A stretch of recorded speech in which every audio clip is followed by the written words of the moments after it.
everybody, and welcome to my channel. My name is Siobhan and I am a mommy of a kindergartner this year. He is nearly 4 years old. He'll be 4 years old in October, and I am currently pregnant with my 6 months pregnant with my baby girl, who we have called Michaela. And today we are going to be talking about our homeschooling schedule, what it looks like, what our day looks like teaching kindergarten in our home. This is my second video ever, and I'm just so excited again to be here. I want to thank God that His will right now is that I'm able to do this and I'm able to be at home with my babies and cherish these moments together.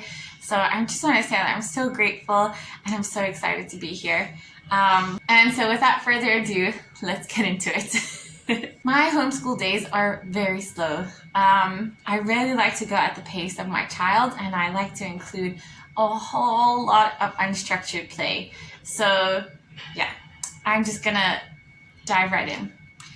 Every day we are still co-sleeping, so we wake up together and we basically spend our first few minutes of wake time cuddling and, just spending that time reconnecting and bonding and holding each other and things like that. It doesn't last long. It's just like a little cuddle.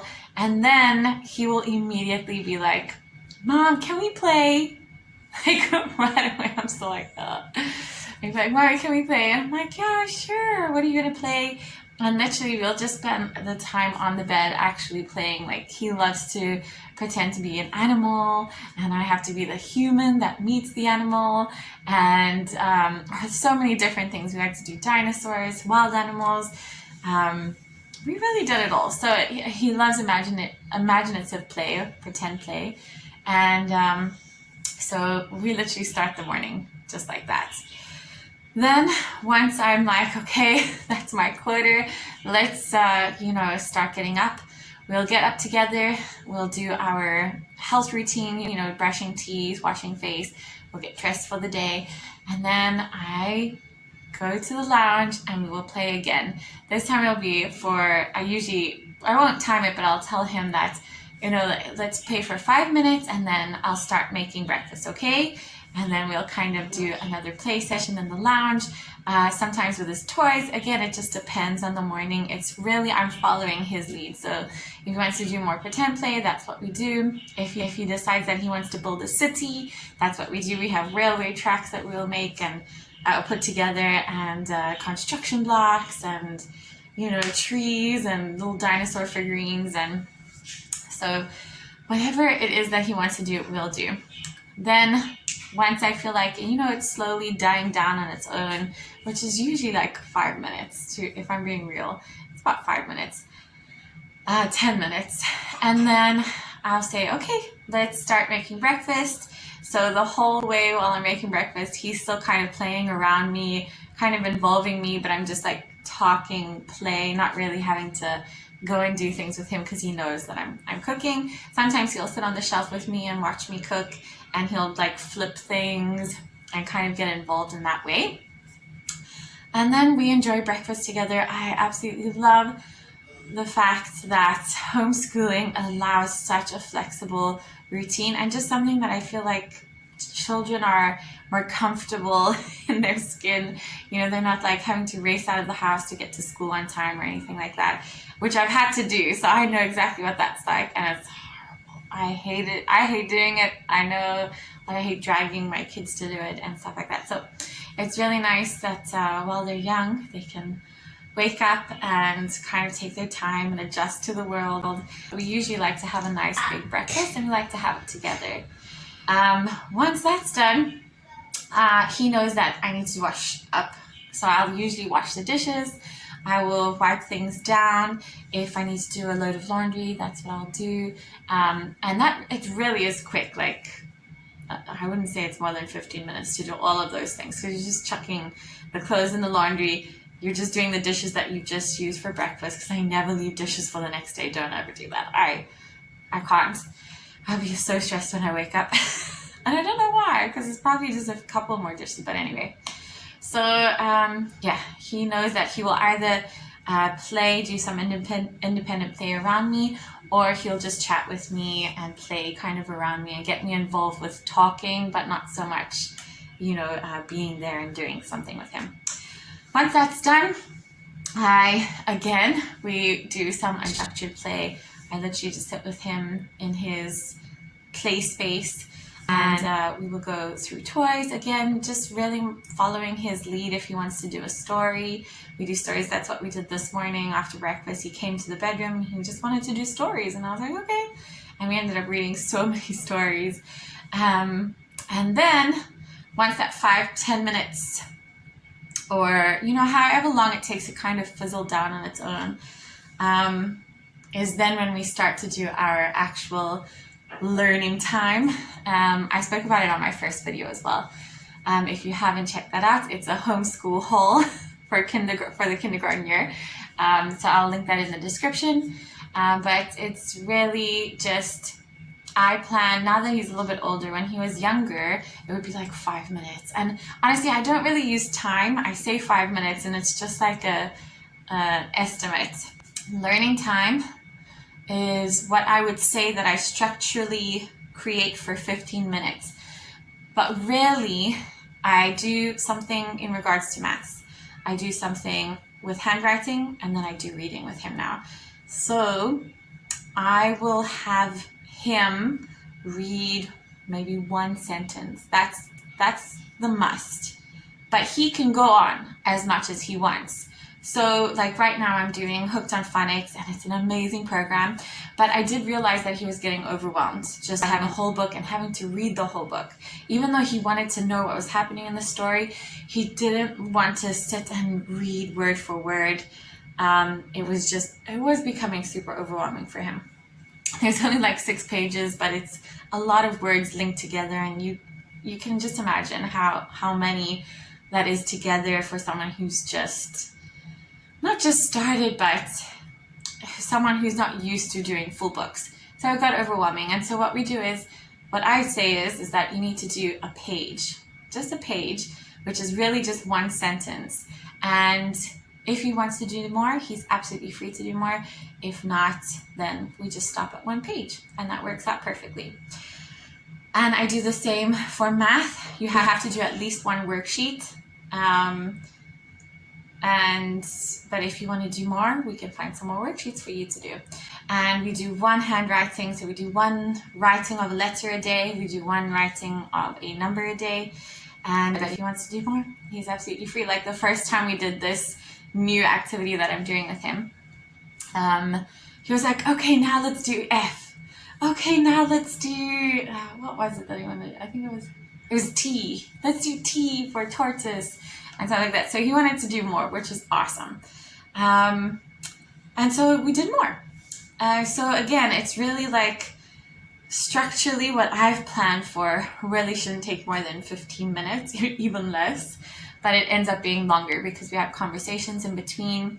But he does know that learning time is learning time. And I'm really strict with it's learning time. So it's not playing time. And I'm not like, sit down and do this or whatever. But I will stop.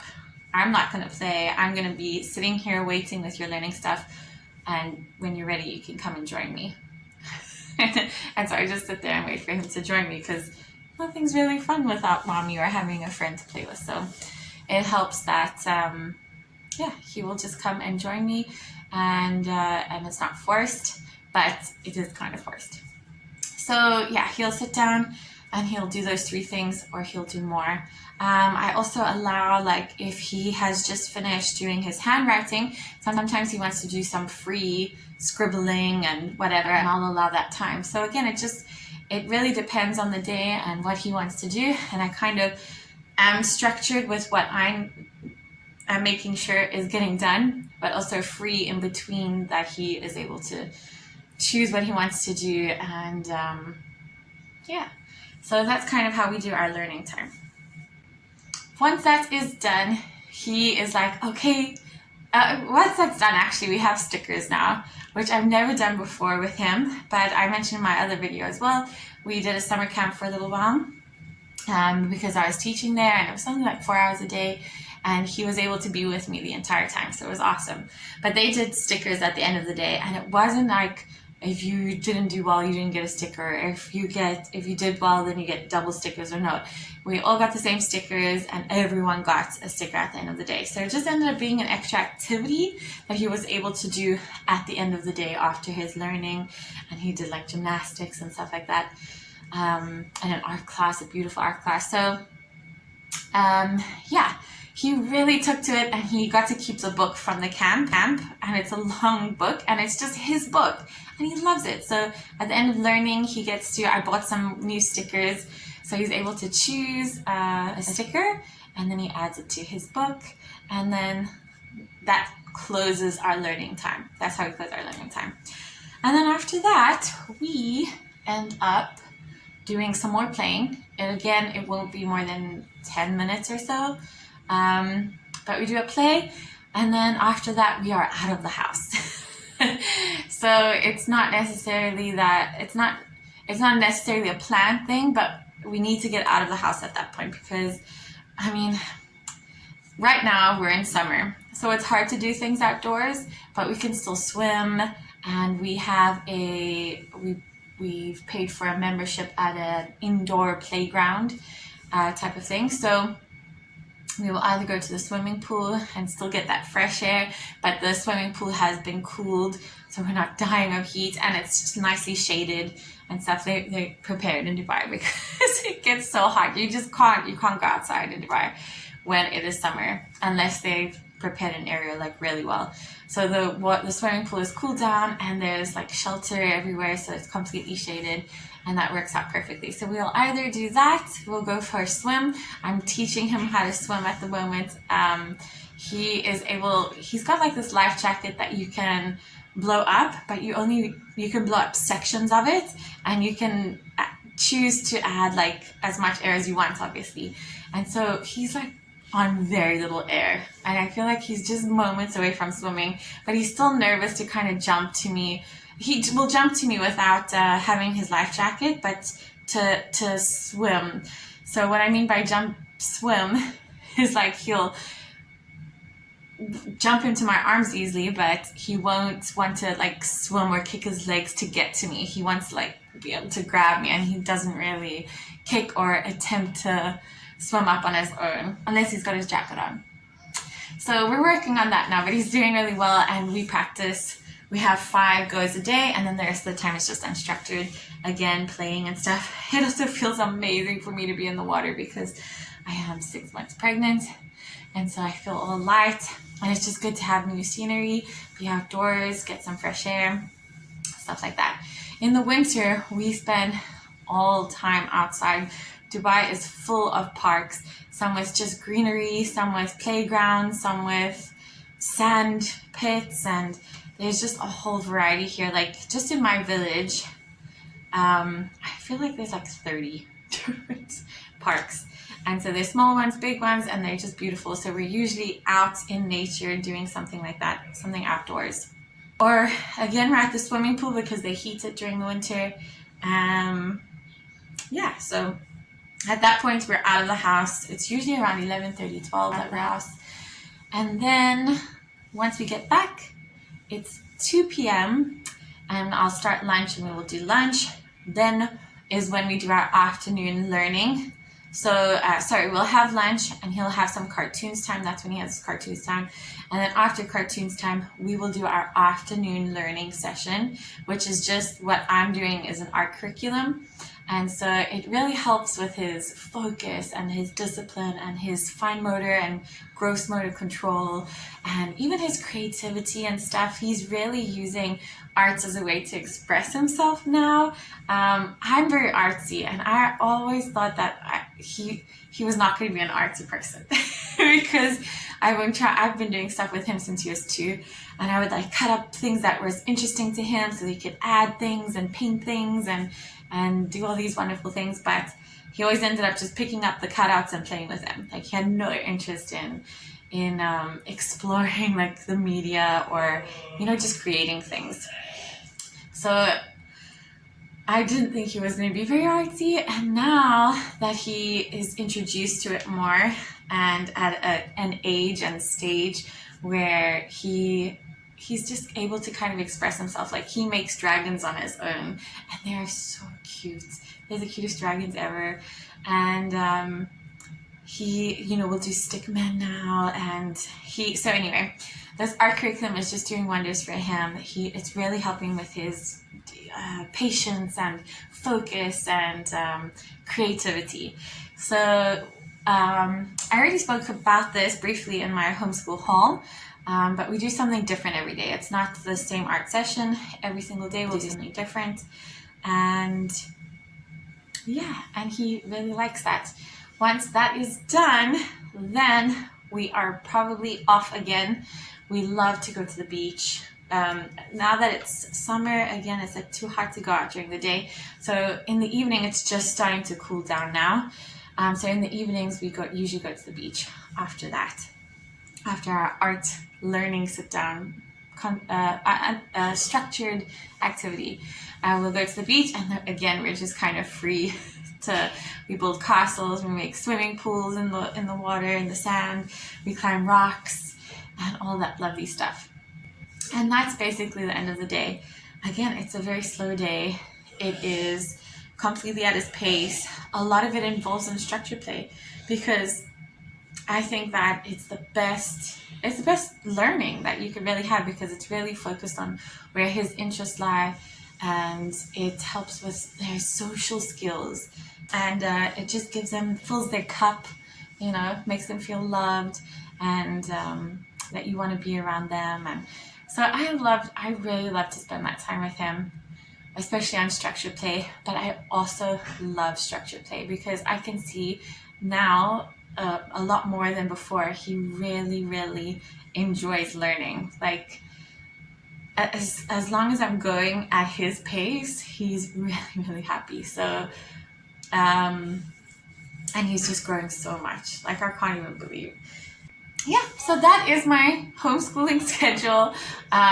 It's really simple. It's easy. My baby is still very young. I am not wanting to make it too chaotic or too much, fill his day with too much structured play, because he is just so young. I would love to know, though, what you guys are doing for your babies in your kindergartner, if you're homeschooling, or some extra fun activities that you're doing. I do stuff weekly as well that I haven't mentioned in this video, but I guess I'll do it maybe I'll do it in another video. But yeah, I'd love to hear from you. I'd love to hear what you guys are doing, and if you have any tips or tricks for me. I'm such a brand new homeschooling mom. It's the first time I'm doing it, and I just feel so blessed that I have the opportunity to do it, and I'm just so happy to be here. So anyway, thank you so much for watching. I hope you enjoyed it. If you did, please don't forget to subscribe, like, and click on your notification bell so you can get notified when I put up new videos. And God bless you all. Thank you so much. Bye.